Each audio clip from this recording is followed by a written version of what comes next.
We'll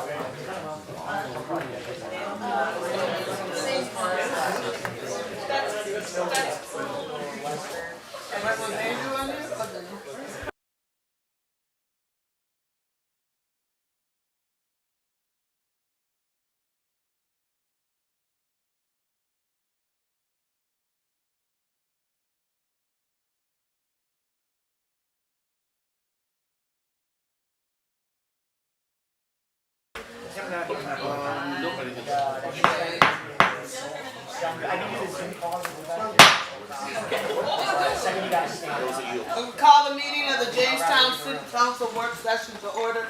Clerk, will you please call the roll? Councilman Sheldon? Here. Dulce? Here. Schaffner? Here. Jazinski? Here. Faulkner? Here. Bonfiglio? Here. Inquist? Present. Gonzalez? Here. President Brackman? Here. All right, before we take any comments from the community, we have a presentation from Ramsey. Yeah, you don't want to come out. You want to give us an update on the presentation on the Windsor Street project? Yes. Thank you. Okay. Just, yeah. Good evening, council members. My name is Ross Ramsey from Ramsey Agriculture. I have my team here I want to introduce you to. This is Sarah Cosenza, she's in our sales. This is Dr. Lawrence Cosenza. This is our chief bioscientist. This is one of our board members, Tom Bourgeois from the DOE and Pace University. This is Jeff Lasky from Larson Engineering.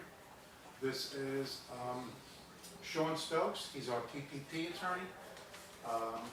Liz Kennedy is from Edward Jones. Michael Northrop is on our financial team.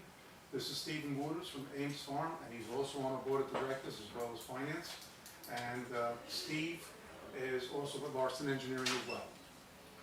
And what I'm going to do is we're going to start with Liz and Stephen Wooters to show you what our financings look like right now, and then we're going to move on to the presentation. Okay. Hi, good evening, everyone. I'm Liz Kennedy, financial advisor with Edward Jones, and I'm also here with Eve Foote. She is my business office administrator. And just a little bit about my background. Started out many moons ago as a NASDAQ market maker, moved over to financial advising with Edward Jones. Edward Jones is pretty unique because we are privately owned. We're actually owned by the employees. So when you're looking at me here as Ramsey Agricultural's financial advisor, what you're really seeing, think of me as I'm their quarterback, okay? And behind me, you have the team of 35,000 Edward Jones employees and specialists all behind me that are at our arm's reach for whatever solution that Ramsey Agricultural needs, okay? From using private banking to wealth management and everything in between. We're here for a solution for them. So their problems, we try to make come up with the ideal, how can we help? And when we do that, I do the outreach to each and every specialist for that particular cone, for their and helping them getting any type of investment assets.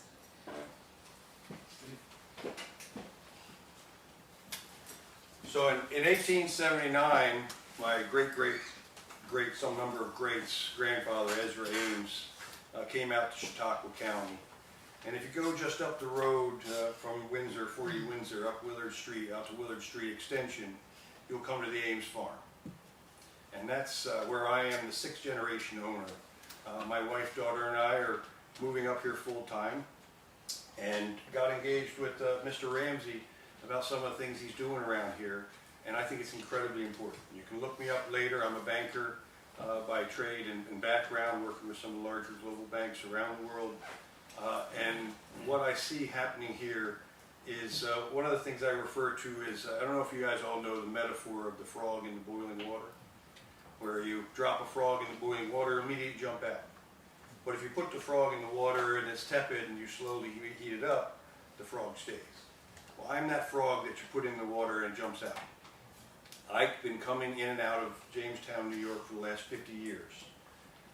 And what I've seen is the cycles. And there's been some good times, there's been some less good times. I'm really, really enthusiastic about how great it is right now and how it's been moving in the right direction. Probably a lot to do with this group of people here today. What we're here to do is to talk about how do we proceed and bring more opportunities to that. And I'm a nerd, so I apologize, but there's a concept called Keynesian economics, in which you need to bring in money from other places. Because if we sit around just shifting the money between each other, it's not improving the overall economy. So bringing in the Comedy Center, having the ice arena, the new Harbor Hotel over on the lake in Celeron, all these things brings money into the area. Now Ross doesn't probably want me to say this a lot or this way, but even if this fails, it's bringing $120-some million into Jamestown to take that 40 Wilson, Windsor. I got Willard Street in my head. Windsor. It's going to make a big difference. It's going to make a big difference to these buildings all over that really will help to continue this great momentum that's been going on here in Jamestown. They've done all kinds of different cultural studies. The one they talk about is with the cracked windshield study, where they took cars and they dropped them off into Palo Alto, California, or other places, and nobody touched them. It was fine. But they took the car and they put a cracked window on it, and within hours it was stripped. And that's what happens when we leave an old building to just sit there. It's a cracked windshield on the town. And how do we go and bring the money into this town to fix it? Now, this is going to be an incredible operation. This is not new science. This is not new engineering. This is being done all over the world. But where it is going to be new is here in the United States. And this model works well. The only thing that we don't know whether it works is how are we going to take the round object and stick it into the oval hole? What is the politics? What are the things that we need to cover? How do we make sure that everybody feels important and it's done well and right? And at the end of the day, I always go back to an Ernest Hemingway quote that says, "A man dies twice, when they bury him in the ground and the last time his name is spoken." You know, I want Ezra Ames's name, excuse me, and I would like my Uncle Chuck's name to be said forever. And I think you guys' names should too. Being a part of this operation, seeing what it can do to this town, this city, and really grow this entire area in a way that it deserves to be done. So it's not only going to bring the economy, it'll bring food for food security issues, it'll bring energy, which is essential for doing anything. We need energy. And these are the solutions. It's cool, it's real science, it makes sense, it's going to be great for this city, and it's going to be great for us individually. So, thank you. Up next is going to be Tom Bourgeois and Dr. Cosenza, assisted by Lasky C. from Boston Engineering. Thanks, Russ. Hi, you want to pick up the presentation? I gotcha. Hello, everybody. I'm Larry Cosenza. I'm the science officer for the Ramsey Agriculture. This is one of our new board of directors, Tom Bourgeois. He brings a lot of weight to the company. He's from the Department of Energy. He works with Pace University in land use Law Center for Sustainability. And I ran the DOE's New York, New England Combined Heat and Power Center. So we spent quite a couple of hours this afternoon talking to the BPU, working on issues and technologies that are how to work as a partner with the city. This partnership is going to be a very important part of what we're trying to do, and hopefully it may become a template for other counties and cities in the area. Another one more. What we're going to do today is an abbreviated presentation. What I want to do is have Tom talk a little bit about how important the CEAs are in their relationship to the utility companies, and then show you some of the renderings that Larson Engineering had done to show you what kind of impact the investment we're bringing in may have on the community. And then I think we can quickly there to show you some of the stuff that you haven't been able to see. And if you've seen some of the work we've done at 40 Windsor Street, stabilizing the building, what you haven't seen is some of the engineering and some of the partnerships that we're developing to sell different types of food products here in the area. One more slide. Next slide. Yeah, I'm going to just add on to what both Steve and Larry said here. A couple points I'd like to leave you with. First of all, as Steve said, he talked about bringing in the dollars from the outside. This is an opportunity to shine the spotlight on Jamestown for something that's really innovative. And you've heard both from Larry and from Steve. This, I want to leave you with the clear notion that we're not talking about anything that's science fiction. This is being done in many places around the world, but this would be a real first in the United States. It's being done quite successfully in the Netherlands. The Netherlands is really the world leader in what we call controlled environment agriculture. I'm going to abbreviate that as CEA. They grow food in a controlled environment. They grow 5 to 7 times more per acre. They use a lot less water, and we're also talking about energy. So if you design these systems where you're providing local power, growing local food, creating local jobs, this is an environmentally superior project. It's economically viable with a proven track record, and it's also something that is really innovative, and in that sense, it's attention grabbing.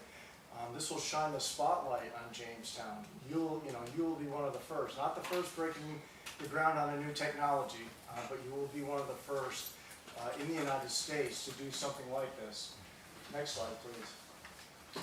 So I'd like to point out that the timing could not be better. Right now we're in a transition, an energy and economic transition. New York State has its climate law. They're talking about decarbonization. Energy costs are going up, and we're moving towards an entirely new energy platform. In this way, again, you can take control of your local energy. The proposal here includes quite a sizable local energy generating station, and it's one that's using waste, what would otherwise be discarded in landfills. So you're taking a waste product, whether it be food scraps, whether it be weeds from Chautauqua Lake, whether it be manure, and from that waste you're creating food. Next. And power. So once again, you've got waste heat and carbon CO2. You're creating a biogas that's generating power and running the high-tech greenhouse. And also there's a potentially subsidiary investment in CO2. There's a project going on down in my backyard. I'm near White Plains in Elmsford, New York, Liberty Coca-Cola. Liberty Coke is investing in a system like this where it doesn't include the greenhouse, but they're generating power and heat and energy all in their building, and they're taking the waste, the CO2, and using it in the bottling process rather than buying CO2 on the market. Next slide, please. This also puts you on the front end of a lot of new things going on in the grid. We hear a lot about this grid transition, about the need to rebuild our grid, to modernize our grid. Here you're going to be serving a dual role, a role that's both a food producer and a grid asset. In the Netherlands and Ontario, I was asked to speak just a couple months ago at the agricultural conference, at the Controlled Environment Conference in Ontario. They're doing this in Ontario, the Ontario Grid Operator, the IESO, their system operator. They're utilizing these greenhouses and covered agriculture to keep the grid up and running, to keep it flexible. Also doing this to a large extent, again, in the Netherlands. Next slide, please. So you have a whole variety of value streams here. You're taking what's otherwise waste going to a landfill. You're getting rid of that waste in a more cost-efficient manner. You're using that waste to create power. You're growing local food. You're helping to support farms and the local economy and jobs. Next slide, please. We can pass this one. This is more of the deep details on why the grid can use this, why it's interactive. This is based on research I've worked with researchers across the country, but even more so in the Netherlands, in Belgium, in Finland, in Sweden. In Quebec right now, they're doing this where they're combining these food producers with power producers in this mode of joining food and local energy production. One more schematic about the various flows of the money, and then finally, I want to highlight, I've spent a lot of time talking about how this shines a spotlight on Jamestown, and again, in a way that it doesn't have a lot of risk. Let's put it this way, it doesn't have technology risk. It may have risk in making, as Steve said, these pieces come together, but in terms of technology, this has been done. We know it can be done because it has been done, and we can show you where it's being done. It's being done with our neighbors in Ontario, it's being done in the EU, it's being done more so now in India and in parts of Asia. One last point here. About this time last May, we partnered with Ramsey, and I tout this idea wherever I go. I think this is a spectacular idea. So I was talking to some of my colleagues. One, he's a professor at, he's not just a professor, but he's the head of the Department of Mechanical Engineering at the National University of Singapore, and he's the head of their Center for Energy Resources and Technology Systems, Dr. P.S. Lee, and also Dr. Sanket Goel, who's he's an electrical engineer, head of research and innovation at premier energy and engineering institute in Hyderabad, India. They love this idea. They said, we would love to partner with you. So we put in for an IBM. IBM has this International Sustainability Accelerator. But the point I'm trying to make here is that people around the world hear about this idea and they're enthusiastic. Experts are enthusiastic, lay people are enthusiastic, policymakers are enthusiastic. So I think that there's really something here that's quite exciting and can bring a lot of attention, not to mention economic development and energy and food security to Jamestown. Thank you.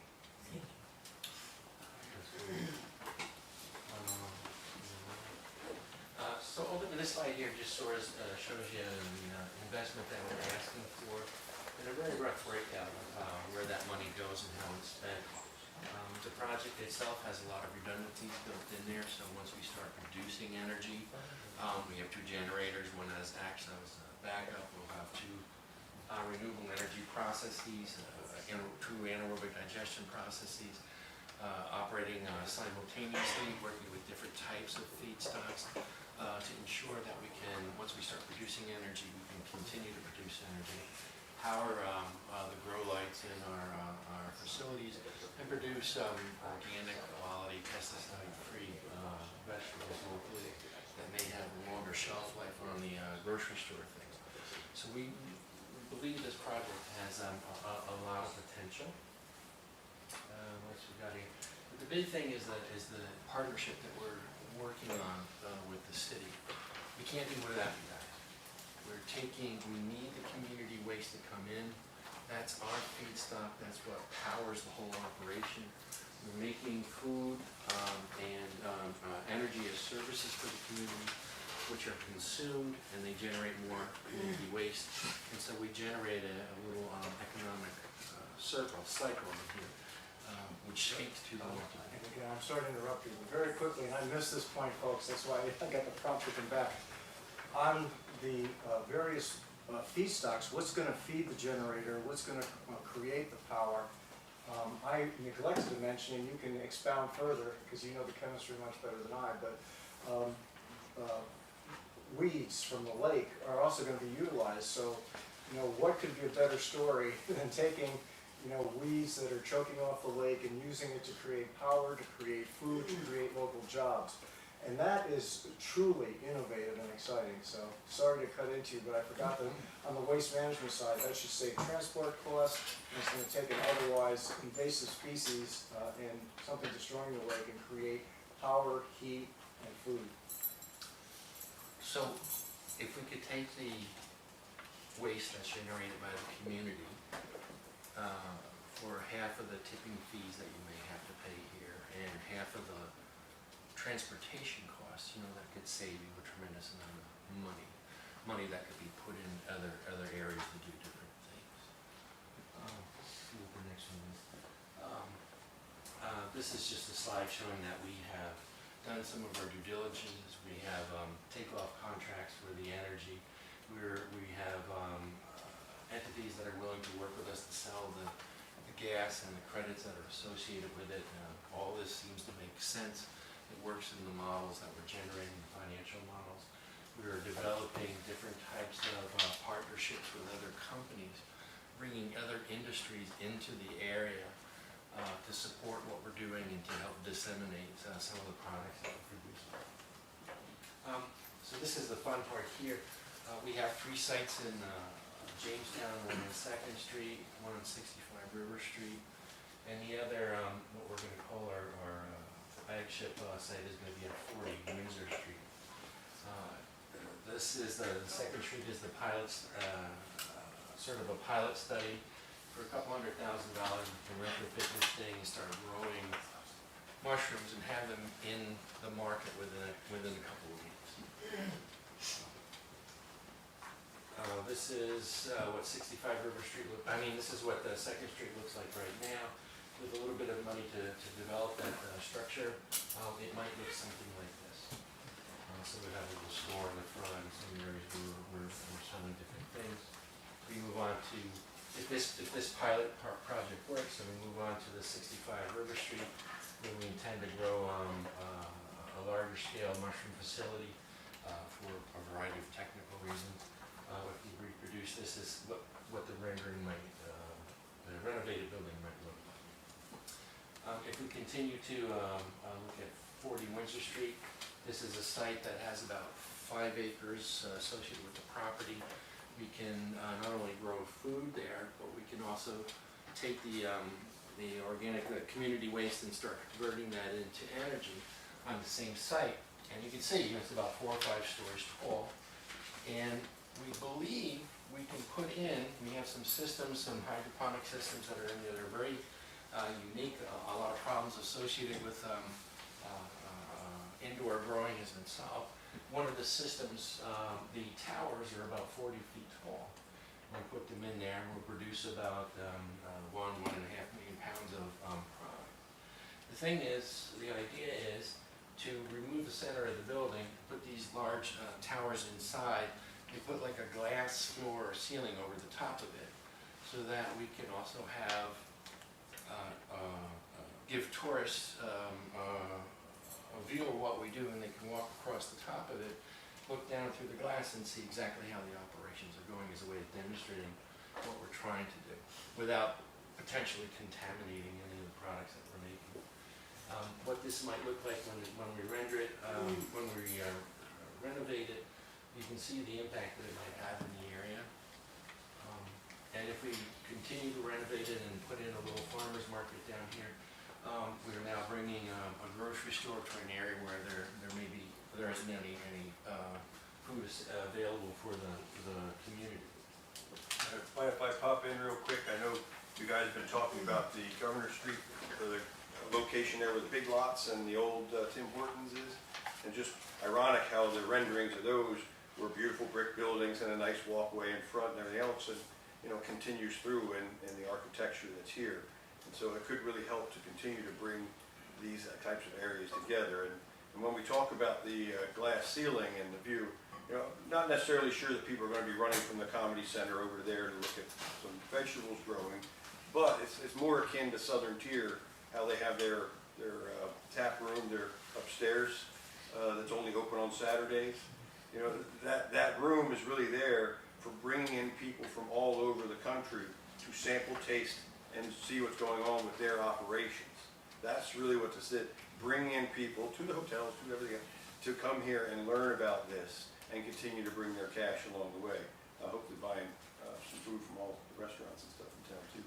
But it's great opportunity to continue that whole project. Let's see what's next. These are slides that were generated by the engineers using the composition of feedstocks that we've found in the area already to make some very important mass flow predictions to be able to model how much energy that we can produce, how much product that we can produce, and it turns out that this looks like a very viable, profitable type of model. In fact, we had a target of about 400,000 MMBTUs of the measurement of energy heat as a target to make the project viable. Based on the engineering, it looks like we may overshoot that to around a little over 500,000 MMBTUs. And we think we're being very conservative in our estimate. Let's see what's next. One more, please. Oh, I don't know if we tried one more. It's just a random. Oh, yes, it's running over. Oh, sorry, we had a little cartoon. It was working, but this is a picture of 40 Windsor Street. This is, one level of it. These are the towers that will be going up through there. So if we did have a destination site where people wanted to come and see what we're doing, you could imagine that this was a glass floor and people could walk through and see what, the automation that's going on there, or the labor is working. This represents one of our partnerships with Albright. This particular person or entity is growing mushrooms. They're already in the market. They're making a little over $10 to $12 million a year. And these are some of the types of products that they're going to produce, and we produce those locally. Just because we're growing products, we're not necessarily competing with the local farmers in the area. We're thinking about developing, we want to develop a farmers cooperative where the farmers produce or grow something called an energy crop that can be harvested and that we can use in our anaerobic digestion process to create energy to drive the operations along. We believe this will give the local farmers another opportunity or choice of a particular cash crops that they can grow and keep them in business, and definitely flips the paradigm of what industrial agriculture looks like. Currently, farmers grow food out in the rural area, and you got to bring it into the urban area. There's transportation costs, packaging, et cetera, et cetera. By growing food in an urban area, we've reduced the cost for the logistics. The food is fresher. There's no pesticides used in the processing of that material. You're making a high quality product locally. And you're giving the farmers a chance to bring, instead of growing food, they're growing a different crop that we're going to bring in and use to make their energy. And I think is there any other? And these were the things that we were talking a lot about this afternoon, how maybe a waste ordinance might help us collect community organic waste and bring it into what we're trying to do. The types of tipping fees, the tariffs, the permits, all the different things, the technicalities of being able to work with the city so that it doesn't become more like I do you a favor and you do us a favor. It's more of a real partnership where we're trying to task certain operations with the people who can do it, or with the partners that can do it best, to ensure that this partnership can be replicated without being corroded down the road. And in summary, we think that we're going to have a lot of, with this investment, the differences that we can measure, the number of jobs we're bringing in, gentrification, we're hitting things that have to do with food security, things that have to do with energy security, which are the pillars for national security. So if we do work with this project, the whole eyes of the nation are going to be on right here, and the leadership that's involved in making this work. And at the same time, what's kind of interesting is the greedier that Ross and I get, the more money that we make, the better we do this operation, the more environmentally friendly it becomes. The more material we're going to divert away from landfills, which are currently closed, the less money the city will have to pay as tipping fees and transportation costs to bring that material to a landfill. And so we're going to get state, federal attention, national news. We're looking at the leadership. And the thing that I think that's really interesting is that I think this project is so great that even if it doesn't work for whatever reason, you're still bringing in, close to over $100 million investment into the area. So if it doesn't work, that's the next step. You're going to bring in other investors. Now you improve the infrastructure for the next round of improvements. However, I think we're going to succeed. Any questions? Timetable, like where you're at? 2 years to build and construct the anaerobic digestion process and build out the buildings. It could be weeks to months for having product made and out in the market. If we're looking at working with Albright, they already have the technology for growing materials. They already have a market and sales for it. And whatever we do to expand that into the 65 River Street site, and as fast as we can renovate the buildings, as fast as we can get the machines in there and start growing. As far as 40 Windsor Street, that's a larger project. It's a 5-story building. Actually, hopefully in the next couple of weeks, we may be able to invite the city for a walkthrough. Yes. Once we have all the safety measures in place, so you can see exactly what we've done, what it looks like. But I think we're looking at about 2 years to have from start to finish to have a finished product. Any other questions? Any estimate on how many jobs it could bring in?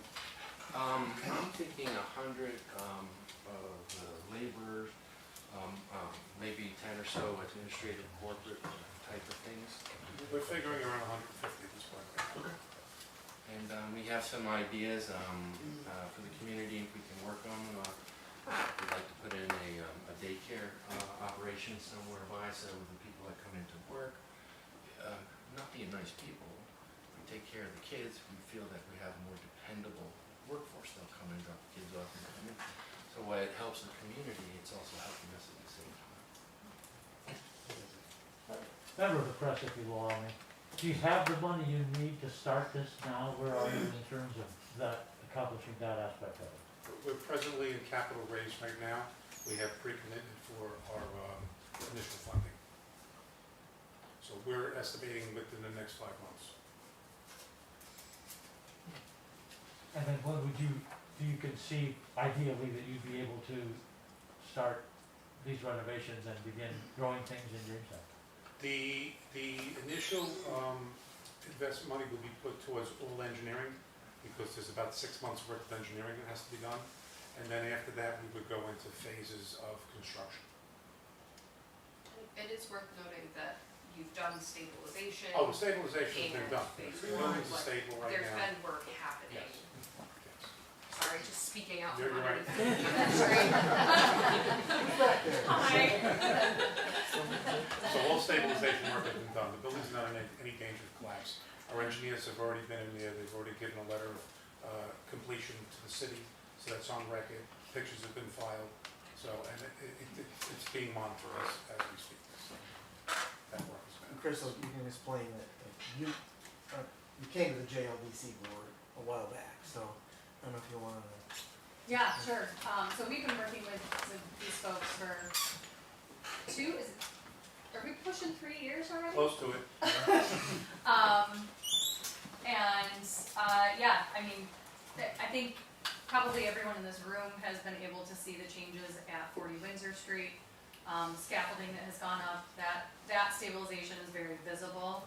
A new temporary but sound roof has gone on that entire building, which for those who have seen it, I mean, it was quite something. I think there were a lot of people that thought, man, this is never going to be safe.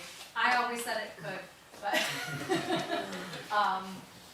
so they've done quite a bit of work at 40 Windsor, quite a bit of work at 65 River, which is a little off the beaten path, so I don't think it's as visible to the public, but and then the work that you guys have started already a little bit on 2nd Street. So, it's hard to put the kind of investment that they've already made.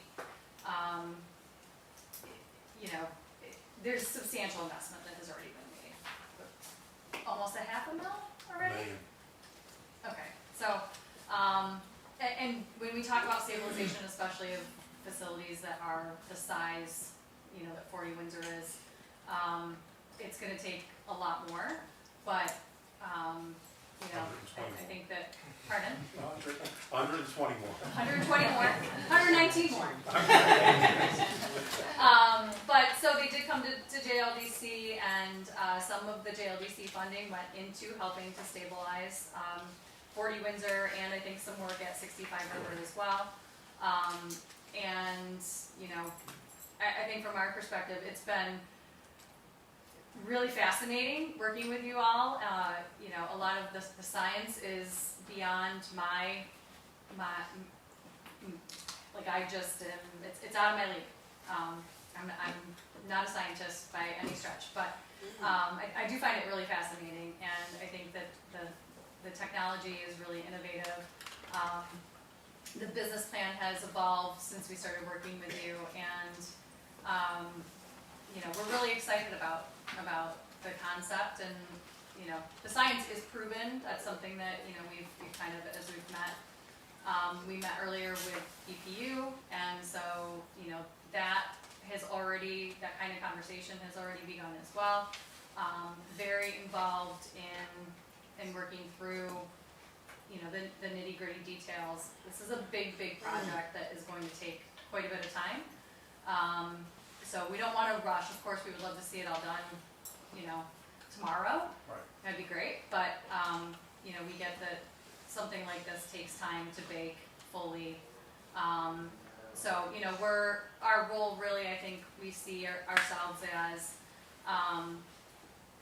kind of the conveners. You know, the city itself, we all know we don't have, you know, bajillions of dollars to lend or grant, but from a technical assistance perspective, we're here, we're in it, we will help look for additional funding. There is grant funding for this kind of stuff, so our grant writer has already been introduced to the team and has worked with, I think, Larry and Ross quite a bit. And we'll continue to do that. Permitting is going to be something that, you know, I've not ever had to file for permits with the DEC for this kind of stuff, for a biodigester, and so we're learning as we go. And that's what our engineering team who's here today will be doing. Last week. You know, let them. But we're here to try to make the process as seamless as we possibly can, and you know, hopefully in a couple of years we'll be looking at 150 new jobs and some significant visible improvement for our community that you know, I don't know otherwise would be able to happen, especially And if construction jobs that we bring in as well. Oh, and yes, yeah. Training opportunities. Training opportunities. There's a lot of potential for, especially I feel like the 40 Windsor site really is, you call it your flagship, an opportunity for it. It fits right in with our vision for tourism. It fits right in with our vision for the urban design plan and the way that we're connecting, you know, Brooklyn Square and downtown and making those connections with the medical corridor. So it all really fits with what we've been working toward, you know, part of our economic development strategy anyway. And, you know, why not bring something this innovative to Jamestown? I mean, One We of the can have first of nice its kind in things. the country. yeah. Okay. So, Lastly, I'd just like to introduce Sean Stokes. He's one of our attorneys, standing with the TPP with the city. Would you like to say something? So I'll keep this really brief. No one wants to hear from an attorney, especially in the evening. And my role is more behind the scenes, the connective tissue for this public-private partnership. And really that is, we're not asking you to pay for things, but where there's things that are of mutual benefit, reducing the tipping fees, removing waste, organic waste that you need to remove anyways, working with EPU on those parts of that. But what's great about it, it's sort of a generational investment that you all are working together with Ramsey Agriculture, and what we're just trying to figure out is the best way to make it work. We're going to work with Elliot, we're going to work with the legal department. We understand if there's procurement processes we have to follow. We want to make sure that we do it by the book, whatever the best way is. But one of the things I just want to mention really quickly about a public-private partnership. lots of people talk about, symmetry and symmetrical goals. A lot of public partnerships are asymmetrical goals. These guys bring particular skill sets, and you bring particular assets and ways you can do things. And it's the marriage of those things that you can't do by yourself and that they can't do by themselves. And we're just trying to put this together in a way that works, but nobody is making any commitments in this public-private partnership. That is the umbrella under which individual agreements with BPU and the city and other parts, those all have to follow the process. I just wanted to lay that out in case there's any confusion. Thank you, Sean. With that, that concludes our presentation. Thank you for your time. Thank you. Thank you so much for coming. Thank you, everybody.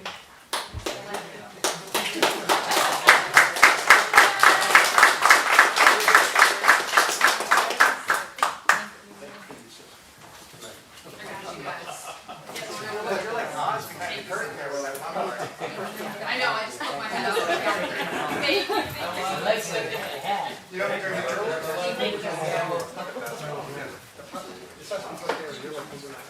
I was moving around. All right, we will continue on with, the city council, work session. Thank you all. Thank you. Have a lovely evening. Thank you, guys.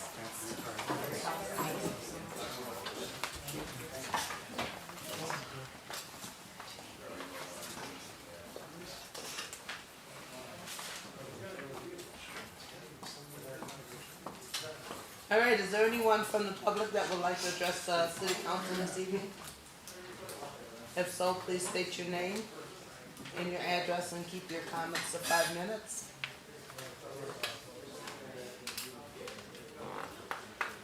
Is there no one? All right, jump right into our standing committees. Can we get an update from housing, please? Yes, Madam President, thank you. So for our housing committee tonight, we did have one member of the public come and speak, but their concern was better suited for public safety, so we did hear their concern, but I'll leave that to Councilman Doles to kind of go over, because we were able to talk with Chief Forster about it as well. We didn't have anything on our standing agenda, but Crystal was able to bring a nice diagram that I think everyone got a copy of, just with the update on all the demolitions in the city. She says they expect them all to be done by the end of the year, even in the fall, by the first snowfall, so that's very exciting. And on the diagram, for those who have it, you'll see that the green is what's completed, and the kind of reddish purplish color is what's still going to be in the works and what's in the process of, so. What's the other one? It's the other way? Yeah, red's complete, green is, Oh, green's in process. yes, green's in process, yes. That's right there.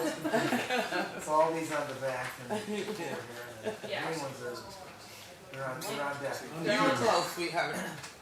What? So you were close. Yeah. Go ahead, Um, Councilwoman. yeah, that was about it, so feel free to. Oh, thank you. Any questions or comments? Anything you want to add about the demolition list? I missed the first part, but I'm sure Hannah had it all covered. She did. Just want to make sure it was in. Yeah. So Brent just reminded me also, we have a steering committee for the comprehensive plan, meeting coming up Wednesday at 3, and then there is a public meeting at 5:30 at the library. So the public meeting will be kind of wrapping up the comprehensive plan, presenting the process and where we're at to the public, and then we'll be launching, kicking off our zoning code rewrite at the same meeting. So same consulting team, so we thought it would be a good opportunity to just roll right into zoning code. That's Wednesday this night, Wednesday? this Wednesday, 5:30 at the library. Thank you.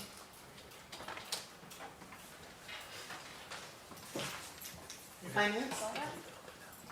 Thank you, Madam President. We had 3 resolutions. The first 2 passed. We just decided to table the third. First resolution was for the hiring of one clerk to position in the police department. There's been a vacancy that was created there. It is currently in the budget, so that passed. Second resolution was for concrete work for the street reconstruction of West Virginia Boulevard from East Newland Avenue to Douglas Place. Total amount was $266,687.50. Project is funded through CHIPS. I'll let Public Works talk in more details. The third resolution was to make a commitment for the project which has to do with the flood mitigation on Jones and Gifford and Washington Street. We chose to table that because we wanted to kind of get a clearer idea of not just with kind of the opening engineering work that this talked about doing. The total amount will be $560,000 and the city's portion would be $112,000.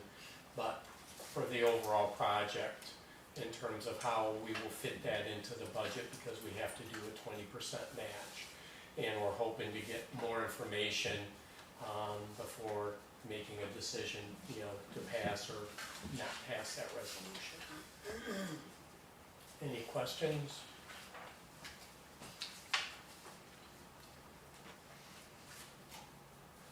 Mark, did we have to give us the state an answer?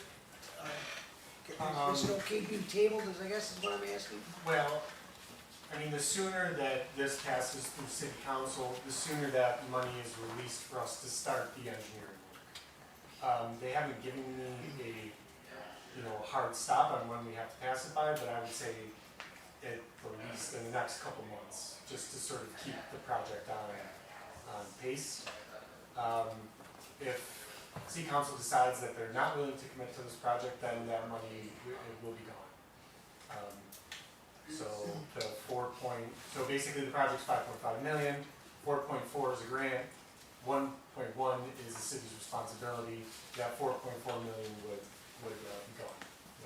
If the city decides not to pursue this project. Basically, if you have questions and you can sort of compile those, send those to me, call me, text me. I'll put something together for 2 weeks from now to try and clarify as much as I can. Is the finance committee aware of there's grants being written to get money for this? I don't know, the finance committee. Yeah, so as part of this project, there's a few ways that we're, envisioning, lowering the cost of the city. It's using public forces, or, using city forces and equipment to lower the cost of the money, but we're also going after grants to basically be our match for that $1.1 million. So if we're able to get a grant from, we're currently putting an application together right now through the State Department. If we're able to get that grant, then that's going to be a large part of our match will be covered.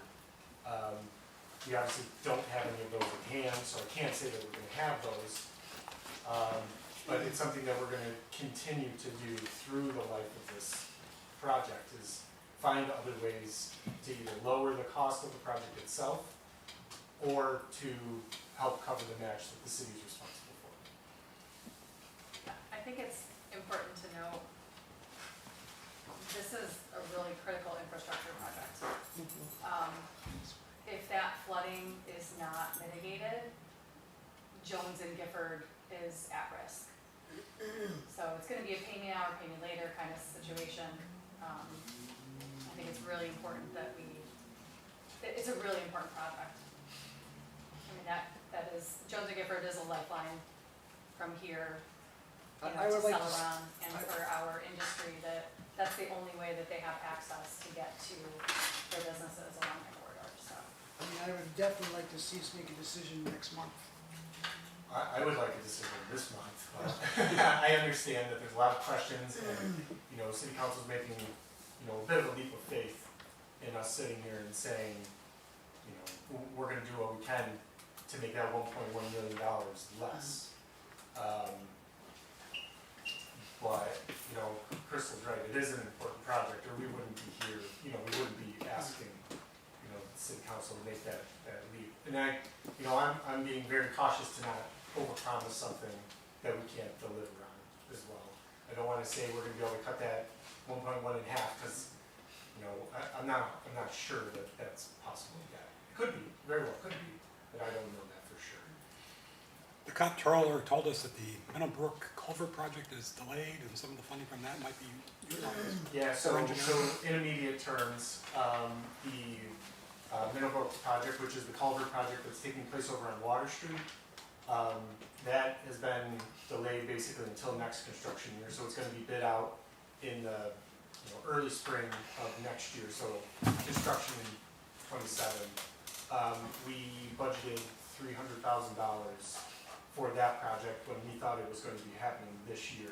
So just in the immediate terms, you know, we'll have money that will need to be spent on engineering for this project if this gets passed. So we would be able to have a budget adjustment to basically change the earmark for a portion of that money that we can use. And then we'll have to put the money back into the budget next year for Correct. the Meadowbrook project. Okay. When's the last time it was done, trenching? Oh, for the 50 50-plus years ago. 50 plus Yeah, years. for sure. Yeah, I'll say, I won't speak for the other members of the committee, but I'll speak primarily for myself. I kind of looked at this, that this is a process.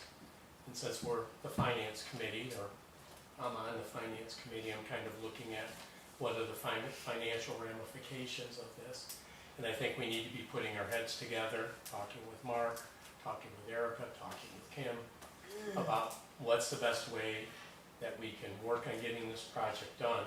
I don't have any questions that this is an important project, but I'm also looking at what the budget situation is for the city and looking at adding in $1 million over the next 3 to 4 years into that budget that currently has not been budgeted for, and what is going to be the best way that hopefully we can do this project, but do it in the most cost-effective way and not be taking away from other things within the city. So that's been kind of my approach, is that this is a process. And I know in the past we've tabled things in committee, got more information, gotten it ready for the voting session, and then had it pass in the voting session. So that was kind of my approach in terms of how, thinking about how to do this tonight. And, since Mark talked to us last month about the project, for the first time, and kind of hearing there are a lot of limitations, we can't use in-kind services, we can't use other federal funds, as matching money.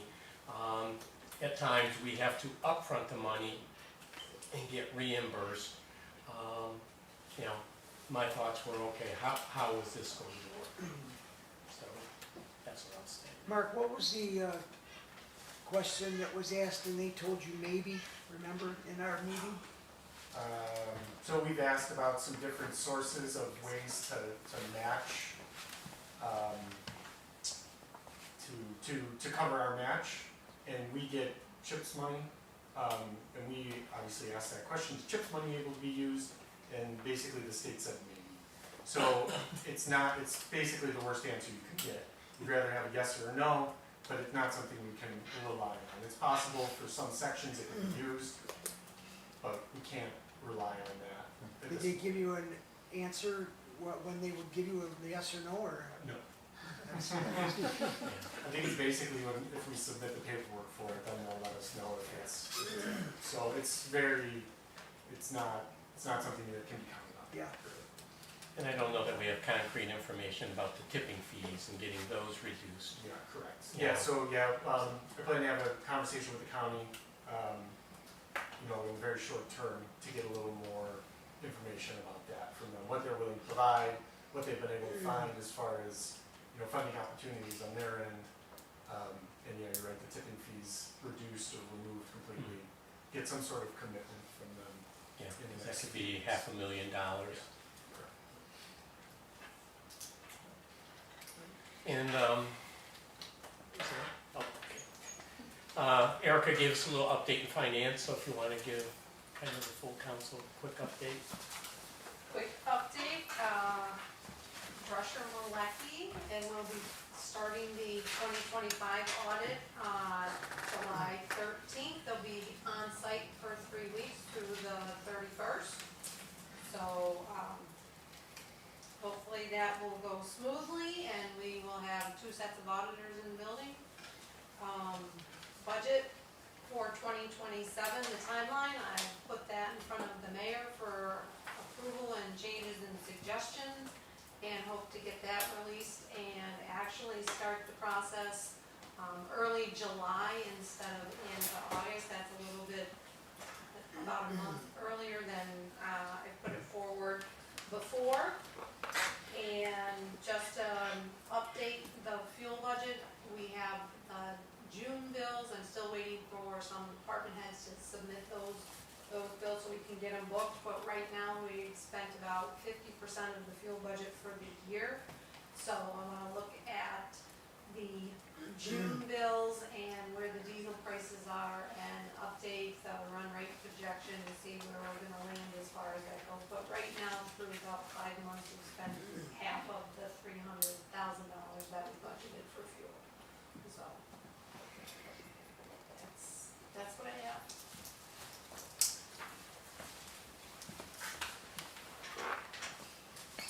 That's it from finance. Thank you very much. Public safety? Thank you, Madam President. We did have some resolutions tonight. Pretty quickly here, please. The first resolution is the creation of a neighborhood watch committee for the Fulton Street, Strong Street, Lakeview, Sumner Place area.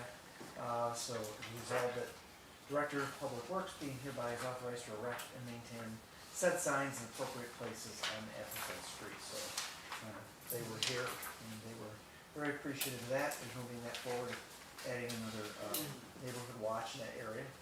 And going along with that in the same area, in the second resolution, we approved a DPU pole, street light on Fulton Street, pole number 21960. One of the, last time, I don't know if you recall, when they spoke, they had mentioned that there were some areas that could use some lighting, so I went down there, we looked at a couple spots, and we picked that area. They said there's one really dark, kind of dead spot area where a lot of drug activity and, you know, things happen there, so we did pick that pole right off of 8th Street on the west side of Fulton Street, and so they were appreciative of that. So moving on with that, we're pretty happy with a couple things there. And then the third resolution was the one on finance about lifting the hiring freeze and hiring the clerk 2 position in the Jamestown Police Department. That was also approved. And then we did have some events, informational reports. We approved the Laurel Memorial Run Walk newspaper sale, which will be July 8th. And also going along with that, the relay run July 17th. That's a Friday. That's where they start at the Resource Center and carry the flag through the north side of Jamestown all the way out to Route 60, all the way to Dunkirk, right? Yeah. So that was approved, and then another special event, Jamestown Moves, to be held June 11th, from 3 to 6 p.m. That would be later this week, right? Okay. That participants will walk, run from either Faulkner High School or Jamestown High School, and they'll meet at JCC. This was approved earlier electronically, but we approved it tonight in person. That also, the revised Juneteenth celebration was also approved tonight. And then, of course, includes Friday's event in the Winter Garden Plaza. Main Street will be closed between 3rd and 4th Streets from 5 to 10 p.m. This event was approved by Public Safety again electronically, and approved it again tonight. And then another block party hosted by Zeka Slaughter on May 24th. It already happened, and we approved that tonight as well. And then the last special event application was the Big Hits Barbecue Block Party on August 14th, which will be 3 to 9 p.m. on the 14th, and then on the 15th from 8 to 9 p.m. on the 16th of August from 9 until 6 p.m. and that's at Jackson Taylor Park. So it'll be 3 days of a block party barbecue event down there. And that was all on the agenda. We did have, the person came for public safety, dealing with an issue with a dog, up on the south side. It's in the ward, and if you spoke to you. I spoke to her in the hallway. And issue with a repeat offender dog, I guess, as you put it. And there was a court order, a dangerous dog situation, and the chief addressed that with her and with us tonight, and that is being dealt with. So that is, I think, everything in public safety. I have one thing for public safety. I think it deals with Mark and the chief. There was a tree that fell on Newland on Saturday evening. Are you guys both aware of what happened there? I know the guy that lives right there, so he reached out to me even though I'm not his council person, but I guess the tree fell like Saturday night, and an officer came and then left and didn't put any barricades up, and like some actual like people had to stop and move the tree. And it was like in a really bad spot, couldn't really see it. Luckily nobody hit it, but it didn't get cut up and taken care of until like Sunday morning. So I don't know if there's like. Where did the tree fall? Where did it fall? When? Saturday night. And they got there when? Sunday morning. So JPD got there Saturday night and didn't put any barricades up or anything, left it blocking the entire street, I guess.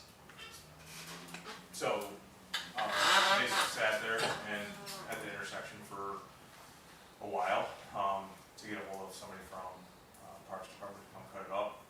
They were advised that somebody's on the way, so they had to go to Paul and they left it. It did get moved, somehow, and it was blocking, I think it was still blocking part of the road. So from the Parks Department perspective, there was a miscommunication between the dispatch and the Parks employees. They started calling down the list. They didn't get the first few people. They finally got a hold of one of the foremen. We then called one of the supervisors. The supervisor was getting ready to go in. And they then called the dispatch, which I believe is the sheriff's department. They called the sheriff's department to let them know to stop calling people that he was going in. That sheriff then told them one of the other supervisors was already responding to the call. So then he stopped getting ready and didn't go. So it was and that other supervisor never called back. So it was a miscommunication between the Parks and the sheriff's department. That's why the Parks department didn't show up until Sunday morning. Okay. I got a complaint about it from somebody I know, so I just let them know that it won't happen again. That tree will never be a problem again, I guess also. Normally what happens, I've had success going straight to the parks first. There's too much communication, that's why you're gonna get a screw up. Well, It shouldn't be done that way. It's a Saturday night. That's the way that emergency call outs work, is like, when it's off hours, it goes through the sheriff's department, and they have a list, and they call. Well, I know they do, but we've had problems when I was working there, and obviously we're still having problems. Yeah, I mean, I know I'm not gonna change it, I mean, by what I say, but someone should call Dan Stone immediately, and it would have been taken care of, or a barricade would have been put up, you wouldn't have this problem. I mean, he's at the top of the list. He's one of the people they call first. They go through the supervisors and then the foreman, and then they just keep going until they get a hold of somebody in a situation like that. Anything else for, Public Works? All right, thank you, Madam President. Just two resolutions. First resolution is for some work that's going to be up on West Virginia Boulevard, East Newland to Douglas Plaza. That will be the curve on the park side of Virginia. Total bid amount $260,000, $687.50, if that's approved. Passed out of committee, so we thought it was a good project moving forward. The second resolution was the one that we were talking about earlier, the large project to go down there on Jones and Gifford. We're very much trying to figure out the best way to figure out how to fund this thing. We are all, I know that myself, I think everybody here was on part with making sure that we do get this financed, but we're trying to figure out what the impact will be for the upcoming budget. We're trying to understand how to mitigate all the costs. Mark's already gone into great detail talking about things that we've been looking at. But that is the big thing that we're trying to figure out how to make sure that this doesn't negatively impact us moving forward. But it is work that we do feel needs to be done, especially with Jones and Gifford being vital infrastructure. So that said, it's $560,000. That was what we're looking at, and we're still working on trying to see what that number's gonna be. So, and that's all I have. All right, thank you very much. Is there anything else? We don't have Mayor Eplin here. Do you have anything for executive session? If there's anything else,